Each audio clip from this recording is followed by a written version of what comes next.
Laurent Jade a développé ici à Bobo Dioulasso une nouvelle technologie de valorisation des déchets des industries de noix de cajou, adaptée à la valorisation des coques d'anacarde, qui représentent un gros volume de déchets au niveau des industries de noix de cajou.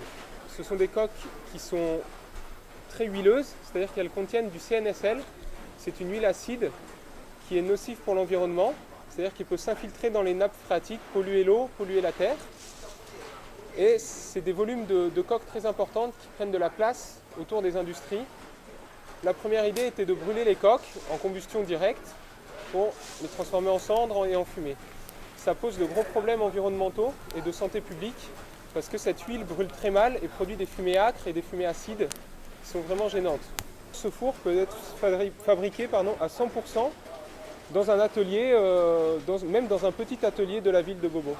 Le four de pyrolyse demande des étapes très simples pour fonctionner, qui sont réalisées quotidiennement par les ouvriers de l'entreprise. Chaque matin, les chauffagistes déchargent les charbons de la veille.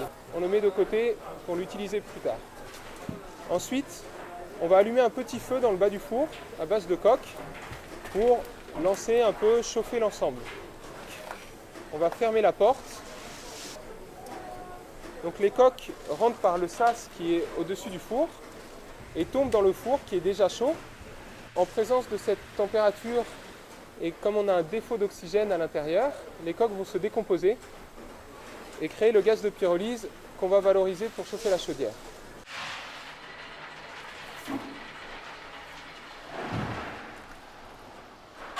Quand tu charges et que tu mets tu verses les coques dans le gabarit, tu ouvres d'abord un bouchon pour que l'air rentre, pour pouvoir amener la fumée à la sortie de l'allumage. Donc après 5 à 10 minutes, tu peux allumer maintenant. Au fur et à mesure, à chaque chargement, tu ouvres un bouchon.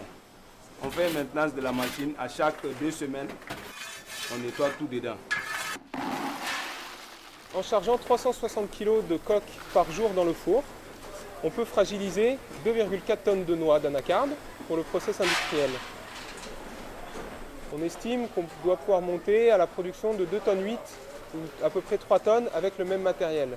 Quand nous sommes arrivés dans cette unité de transformation de la noix de cajou, la chaudière fonctionnait avec un combustible bois.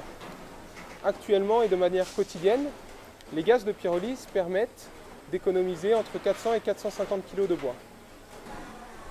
Après le traitement des coques, on obtient du charbon de coque. Il est valorisable directement dans des foyers de cuisinières.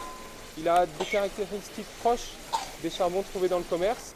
On peut ensuite essayer d'améliorer sa qualité, notamment améliorer sa compacité pour qu'il demande moins de sacs pour le transport par exemple.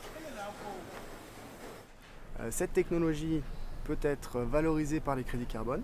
Elle peut être utilisée dans le séchage de mangue. Elle peut être utilisée dans les huileries de coton.